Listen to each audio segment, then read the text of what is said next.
ওখানে যেতে হয় আমাদেরকে, অনেক পরিশ্রম করতে হবে। সেটা হচ্ছে এই পাথরের পরে পা দিয়ে দাঁড়াতে হবে। এখানে এখানে আছে, এরা যেতে পারছে না, অসম্ভব যাওয়া এখানে। তো আমরা এই সীতাকুণ্ডুতে চলে এসেছি। এই যে রামের কিছু ফ্ল্যাগ, বাজরংবলির ফ্ল্যাগ লাগানো আছে। তো এখানে সমস্যাটা হচ্ছে যে এখানকার বিশেষত্ব হচ্ছে যে শুনেছি যে এখানে একটা রামের ইয়ে করা রয়েছে। এখানে বিশেষত্ব হচ্ছে যে এই কুয়োর থেকে নাকি সব সময় বুড়বুড় করে কিছু একটা ওঠে। তো হ্যাঁ, এটা একটা বাস্তব জিনিস। এই যেখান থেকে যে বুড়বুড় করে উঠছে, এটা একটা বাস্তব জিনিস।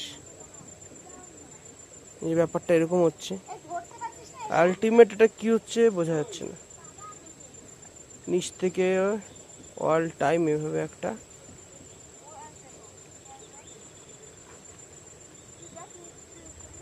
এটা হচ্ছে অ্যাকচুয়ালি একটা কুয়ো। কুয়োটা এরকম টাইপ অফ।